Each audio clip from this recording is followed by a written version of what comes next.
സുഹൃത്തുക്കളെ, എല്ലാവരും സുഖമാണെന്ന് കരുതട്ടെ. ഒരു പുതിയ വീഡിയോയിലേക്ക് ഏവർക്കും സ്വാഗതം.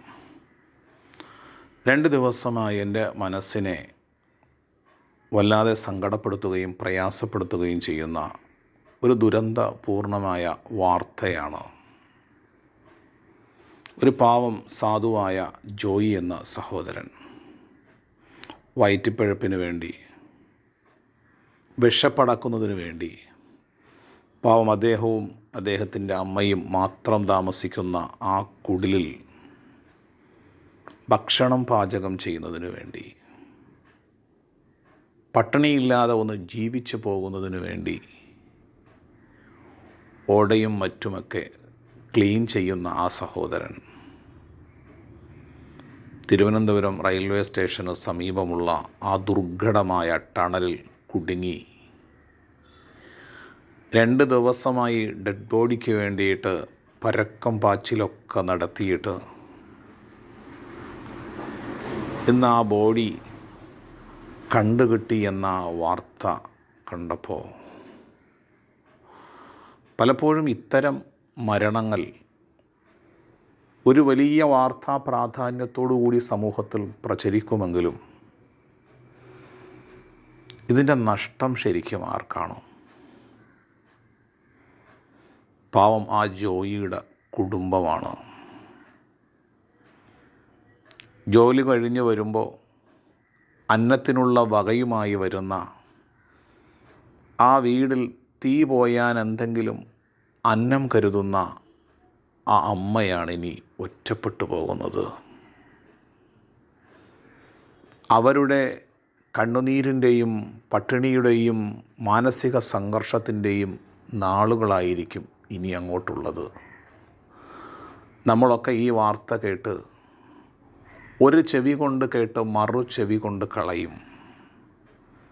നമ്മളൊന്ന് ചിന്തിക്കേണ്ടത്, ഈ പാവം ജോയിയുടെ മരണത്തിൽ തിരുവനന്തപുരം നിവാസികളായ ഞാനും താമസിക്കുന്നത് തിരുവനന്തപുരത്താണ്. ഈ തിരുവനന്തപുരം നിവാസികളായ ഓരോ മനുഷ്യരും ആ സാധു മനുഷ്യൻ്റെ ദുരന്തപൂർണമായ ഈ മരണത്തിൻ്റെ ഉത്തരവാദികളാണ്. നമ്മൾ കുടിക്കുന്ന വെള്ളത്തിൻ്റെ, ഉപയോഗിക്കുന്ന പല സാധനങ്ങളും അലക്ഷ്യമായി ആ ഓടയിലേക്ക് വലിച്ചെറിയുമ്പോൾ ആ മരണപ്പെട്ട് കിടക്കുന്ന ജോയി എന്ന ആ സഹോദരനെക്കുറിച്ച് നമ്മൾ ചിന്തിക്കേണ്ടത്, ഈ പറയുന്ന അല്ലെങ്കിൽ കേൾക്കുന്ന ഞാൻ ആണ് അവിടെ മരണപ്പെട്ട് കിടക്കുന്നത്. ജോയിയും ജോയിയുടെ കുടുംബത്തിൻ്റെയും മാത്രം ദുഃഖമല്ല, ഓരോ മലയാളികളുടെയും ദുഃഖമാണ്. കാരണം നമ്മളിൽ പലരും വെളുപ്പിലെ ഒരു 5 മണിക്കോ 6 മണിക്കൊക്കെ ഞാൻ നടക്കാൻ വേണ്ടി ഇറങ്ങുമ്പോൾ പലരും ബൈക്കുകളിൽ വന്നിട്ട് ഇതുപോലെ ഓടകളിലും അതുപോലെ ചെറിയ ചെറിയ കനാലുകളിലും നദികളിലുമൊക്കെ CC ക്യാമറയൊന്നും എത്തിപ്പെടില്ല എന്ന് കാണുമ്പോൾ വേസ്റ്റുകൾ വലിച്ചെറിഞ്ഞിട്ട് പോകാൻ ഒരു മനസ്സാക്ഷിക്കുത്തുമില്ല. പാവം ജോയിയുടെ ആ മരണത്തിൽ ഈ തിരുവനന്തപുരം റെയിൽവേ സ്റ്റേഷന് സമീപം ആരൊക്കെ ആ വേസ്റ്റുകളും അതുതരണത്തിലുള്ള കാര്യങ്ങളും വലിച്ചെറിഞ്ഞിട്ടുണ്ടോ സഹോദരങ്ങളെ, നമ്മൾ ഓരോരുത്തരും പാവം ആ കുടുംബത്തിൻ്റെ അത്താണിയായിരുന്ന, ആ കുടുംബത്തിൻ്റെ കഞ്ഞിയായിരുന്ന, ആ കുടുംബത്തിൻ്റെ വിശപ്പടക്കാൻ മാർഗമുള്ള 2 കാലിൽ ജീവിക്കുന്ന ആ പാവം ആ സഹോദരൻ്റെ മരണത്തിൽ നമ്മളൊക്കെ ഉത്തരവാദികളാണ്. പലപ്പോഴും അതിൻ്റെ വേദന മനസ്സിലാകണമെങ്കിൽ നമ്മൾ ആ വഴി എങ്ങാനും യാത്ര ചെയ്തു പോകുമ്പോൾ സ്ലാബുകൾക്കിടയിൽ നമ്മുടെ കാലൊന്ന് കുടുങ്ങി അവിടെ പെട്ടുപോയാൽ നമ്മൾ അനുഭവിക്കുന്ന മാനസിക സംഘർഷങ്ങളുടെയും വേദനയുടെയും ആഴങ്ങൾ എനിക്ക് മാത്രമേ അറിയൂ. അത് ചിത്രീകരിക്കാൻ ക്യാമറയുമായി നിൽക്കുന്ന മനുഷ്യർക്കതിൻ്റെ വേദന അറിയില്ല. അത് കണ്ടും കേട്ടും നിൽക്കുന്ന മനുഷ്യർക്കതിൻ്റെ വേദന അറിയില്ല. വേദന അനുഭവിക്കുന്നത് ആ ഒരു സഹോദരനാണ്. ജോയിയുടെ ആ മരണം നാം ഓരോരുത്തരുടെയും മരണമാണ്. ജോയിയുടെ കുടുംബത്തിൻ്റെ ആ സങ്കടം നാം ഓരോരുത്തരുടെയും കുടുംബത്തിൻ്റെ സങ്കടമാണ്.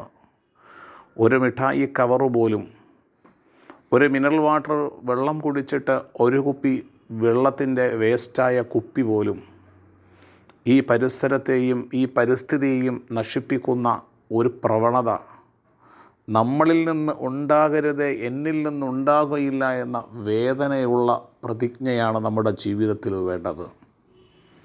കാരണം ഇന്നല്ലെങ്കിൽ നാളെ നമുക്കും അത്തരം ദുർഘടമായ അപകടങ്ങൾ, ഇത്തരം ഓടകളും ഇത്തരം തടസ്സങ്ങളും സൃഷ്ടിക്കുമ്പോൾ പ്രകൃതി ദുരന്തങ്ങളുടെ സമയത്ത് വെള്ളം പോകാൻ ഒരു സംവിധാനങ്ങളുമില്ലാതെ വെള്ളത്തിൽ പെട്ടുപോകുന്ന നിരവധി മനുഷ്യരുടെ വാർത്തകൾ നമ്മൾ കേൾക്കാറുണ്ട്. ഇത്തരം തടസ്സങ്ങൾ സൃഷ്ടിക്കുന്നവർ പലപ്പോഴും ആ മരണത്തിൻ്റെ ഉത്തരവാദികളാണ് എന്ന് നാം മനസ്സിലാക്കണം. ഈ പരിസരത്തെയും ഈ പരിസ്ഥിതിയെയും മലിനമാക്കാതെ, ഇനിയും ഒരു മനുഷ്യജീവൻ ഇവിടെ പൊലിഞ്ഞു വീഴാതെ അതിന് പരിഹാരമാകുന്ന കുറ്റങ്ങളും കുറവുകളും പറയാതെ ഇതിനെന്തുണ്ട് പരിഹാരമെന്ന് മനസ്സിലാക്കി സന്തോഷത്തോടെ ജീവിതം മുൻപോട്ട് കൊണ്ടുപോകാൻ ദൈവം നമ്മെ അനുഗ്രഹിക്കട്ടെ. നന്ദി, നമസ്കാരം.